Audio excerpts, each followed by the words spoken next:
Hello everyone, आपका हमारे YouTube channel पे बहुत बहुत स्वागत है। और हम लोग पढ़ रहे हैं अर्थमेटिक यानी अंकगणित को।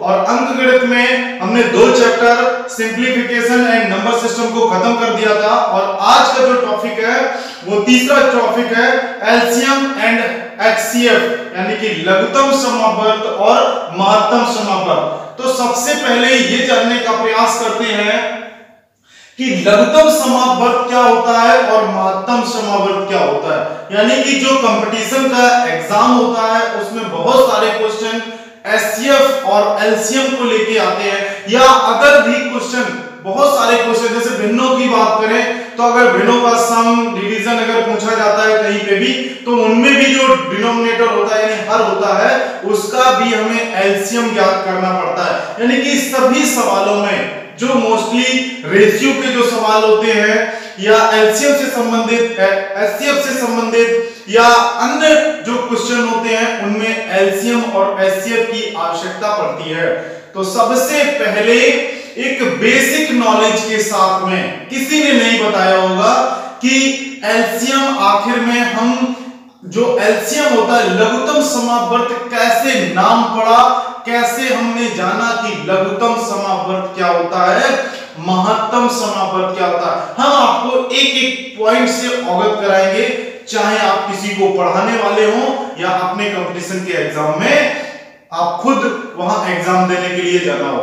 तो आप हमारे साथ बने रहिए, और अगर अभी तक हमारे चैनल को सब्सक्राइब नहीं किया है तो उसे सब्सक्राइब कर ले और बेल आइकन को जरूर प्रेस करें। तो चलिए देखते हैं। सबसे पहले यहां पे लिखते हैं लघुत्तम समापवर्त। सबसे पहले इसको समझ लेते हैं कि लघुत्तम समापवर्त यानी कि लोवेस्ट कॉमन मल्टीप्लाइड क्या होता है। लघुत्तम समापवर्त क्वेश्चन को लगाने से पहले बेसिक जानकारी होना बहुत ही आवश्यक है। वो भी किस प्रकार से, अगर हम सब्जी को खाते हैं जिस प्रकार की नमक की आवश्यकता एक सब्जी में होती है, उसी प्रकार से जो भी क्वेश्चन हम कंपटीशन का लगाएंगे, अगर हमारा बेस अच्छा होगा, हम डायरेक्ट शॉर्ट ट्रिक रट लेते हैं, लेकिन वो शॉर्ट ट्रिक आती कहां से है? वो सारी शॉर्ट ट्रिक्स बेसिक से ही आती हैं। अगर आपका बेस बहुत अच्छा होगा, किसी मकान की नींव अगर अच्छी होती है तो उस पे फ्लोर टू फ्लोर बनता चला जाता है और कभी कोई दिक्कत नहीं आती है। तो आप छोटी छोटी चीजों को समझिए, क्वेश्चन भी सॉल्व कराएंगे, शॉर्ट ट्रिक भी होगी हमारे पास, लेकिन बेसिक नॉलेज सबसे पहले। तो चलिए सबसे पहले समझ लेते हैं कि लघुत्तम समापवर्त होता क्या है।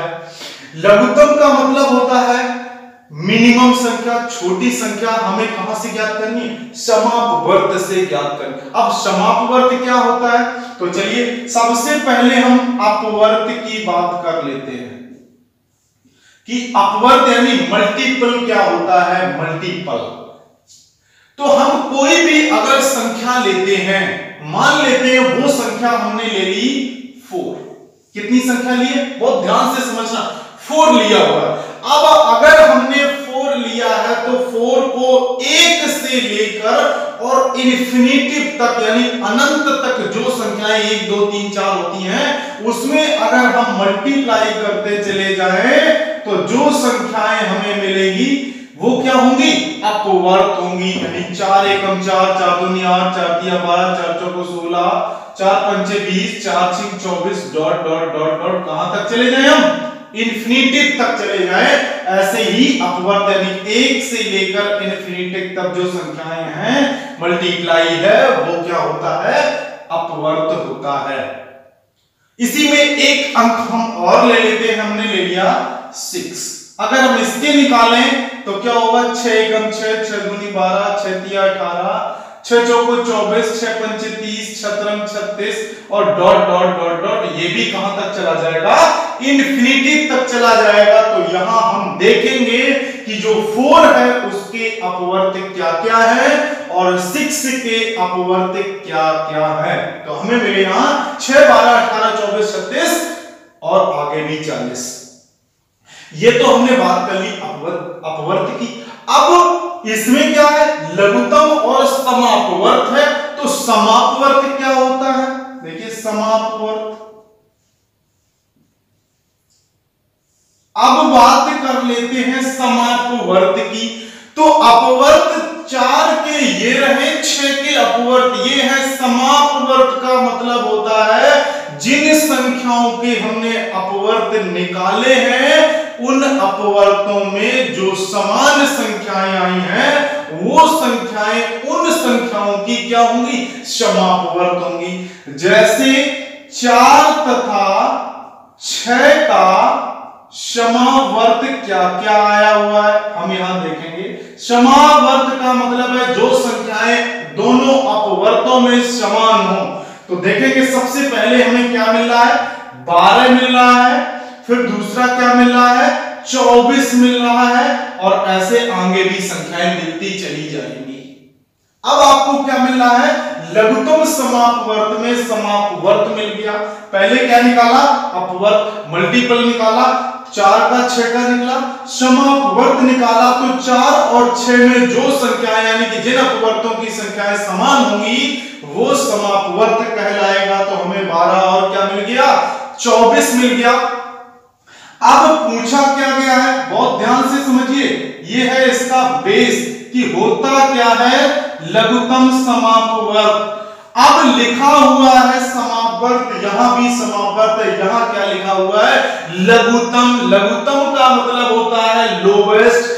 जो समापवर्त हमने 4 और 6 संख्याओं के जो समापवर्त निकाले हैं उनमें से जो सबसे छोटा समापवर्त होगा वही 4 व 6 का क्या होगा, लघुत्तम समापवर्त होगा।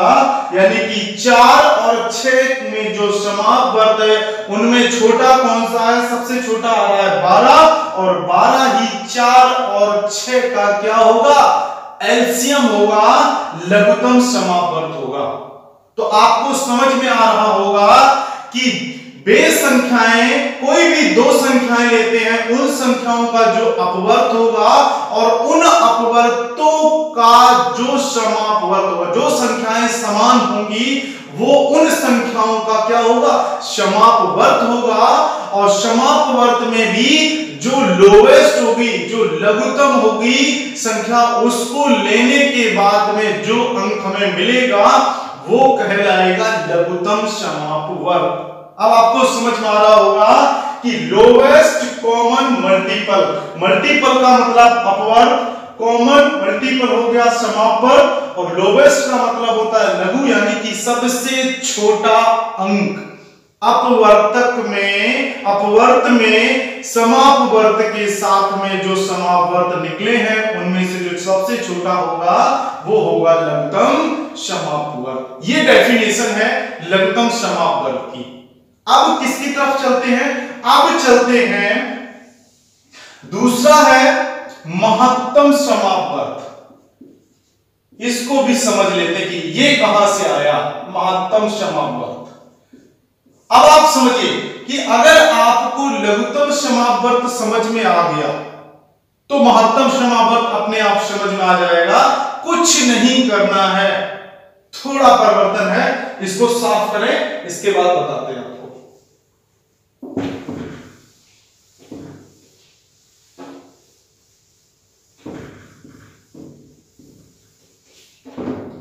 देखिए अभी हमने लघुत्तम समापवर्त में अपवर्त की बात की और महत्तम समापवर्त में हम किसकी बात करेंगे, अपवर्तक की बात करेंगे, यानी कि डिवाइजर की बात करेंगे या फैक्टर की बात करेंगे।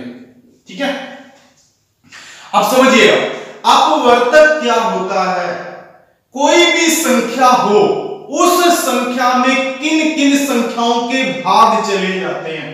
हमने क्या लिया, 4 ले लिया। अब इस 4 में किस किस संख्या के भाग चले जाएंगे, 1 का चला जाएगा, 2 का चला जाएगा और 4 का चला जाएगा। तो ये जो संख्याएं आई हैं 1 2 4, वो 4 संख्या की क्या होंगी, अपवर्त होंगी।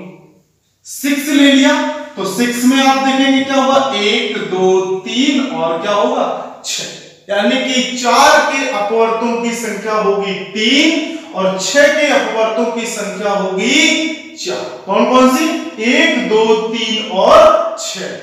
यानी अपवर्त में जिन संख्याओं के भाग चले जाते हैं पूर्णतया विभाजित करें वो संख्याएं क्या होती हैं? अपवर्त होती है, जिसमें एक शामिल होता है और जो संख्या होती है वो खुद संख्या शामिल होती है, ये होता है अपवर्तक। अब देखिए, अब इसमें क्या निकालना है? समापवर्त निकालना है। समापवर्त का मतलब है सेम स्थिति, कि जो हमने अपवर्त में किया था वही हम अपवर्तक में करेंगे। तो यहां पे हम देखेंगे कि हमें कॉमन कौन कौन मिल रहा है? एक मिल रहा है और क्या मिल रहा है? दो मिल रहा है। अब बात कर लेते हैं कि इसमें क्या है? महत्तम समापवर्त है, महत्तम समापवर्त। तो महत्तम का मतलब होता है हाईएस्ट, ज्यादा। अब इसमें हमें कॉमन 4 और 6 का समापवर्त क्या मिला? 1 और 2। अब है महत्तम समापवर्त, तो इसमें बड़ा कौन सा है? 2, क्योंकि यहां महत्तम का मतलब होता है highest common factor, highest common divisor. तो इसमें से महत्तम समापवर्त 4 और 6 का कितना आएगा? यानी कि HCF 2 आएगा। तो ये है एलसीएम और एचसीएफ की कंप्लीट डेफिनेशन विद प्रूफ। आपको समझ में भी आई होगी कि क्या होता है एचसीएफ और किस प्रकार से, क्योंकि डायरेक्ट अगर हम क्वेश्चन देंगे आप एलसीएम निकाल देंगे, एचसीएफ निकाल देंगे, बहुत सारे तरीके, कई फैक्टर से निकालिए, भाग देने की विधियां हैं, लेकिन इन सबका कहां से उदय हुआ है? तो उदय कहां से हुआ है? अपवर्तक को लेके हमने समापवर्त निकाला और महत्तम समापवर्त, अपवर्त को लेके समापवर्त और लघुत्तम समापवर्त। आपको समझ में आया होगा। अब चलते हैं लघुत्तम समापवर्त और महत्तम समापवर्त में जो क्वेश्चन आते हैं कंपटीशन के एग्जाम में, वो किस प्रकार के क्वेश्चन आते हैं, उन पे भी 2-3 क्वेश्चन पे चर्चा कर लेते हैं। तो चलिए इसको साफ करते हैं। सबसे पहले देखिए, यहां हम क्वेश्चन को लिख देते हैं, आपको बेहतर तरीके से समझ में आए इसलिए। और अगर हमने लिखा है तो वो क्वेश्चन आप उसको जैसे ही पढ़ेंगे, क्योंकि बोलने में और लिखा हुआ पढ़ने में बहुत बड़ा अंतर होता है, इसीलिए मैं जो भी क्वेश्चन बताता हूं सबसे पहले उसको यहां नोट करता हूं, इसके बाद बताने का प्रयास करता हूं। अब देखो यहां पे क्या कहा गया, वह है बड़ी से बड़ी संख्या ज्ञात कीजिए। जब भी क्वेश्चन आपसे पूछा जाए किसी भी एग्जाम में कहीं पर भी, जब आपसे कहा जाए बड़ी से बड़ी संख्या ज्ञात करिए, तो आपको क्या बताना है? HCF बताना है। और जब कहा जाए छोटी से छोटी संख्या ज्ञात करिए, तो आपको क्या बताना है? एलसीएम ज्ञात करना है, क्योंकि महत्तम समापवर्त होता है हाईएस्ट कॉमन फैक्टर और एलसीएम का मतलब होता है लोवेस्ट। जब छोटी से छोटी तो लोवेस्ट, तो तुरंत पहचान लेंगे क्या होगा? एलसीएम होगा। और जब हाईएस्ट बड़ी से बड़ी संख्या, तो आपको क्या निकालना है? महत्तम समापवर्त निकालना। इतना तो क्लियर हो गया कि हमें इस क्वेश्चन में जो आंसर पूछा गया है वो एचसीएफ यानी कि महत्तम समापवर्त को पूछा गया। संख्याएं क्या क्या दी गई हैं? 15, 20 और 25, ये हमें दिया गया। अब इसको करने के लिए 2-3 तरीके हैं, या तो आप भाग विधि का इस्तेमाल कर लें या गुणनखंड करके जो कॉमन है उसको निकाल सकते हैं। तो चलिए फैक्टर कर लेते हैं। 3 गुणा 5 20 का करेंगे, 4 गुणा 5 25 का करेंगे, तो 5 गुणा 5। इसमें हम देखेंगे जो कॉमन होगा, हाईएस्ट कॉमन फैक्टर एचसीएफ में जब हम गुणनखंड करेंगे, जो तीनों में कॉमन होगा वही उसका क्या होगा? एचसीएफ होगा। यानी कि वो संख्या 5 है, वह बड़ी सी बड़ी संख्या 5 है जो 15, 20, 25 को पूर्णतया विभाजित करेगी, और यही इसका क्या है? आंसर है।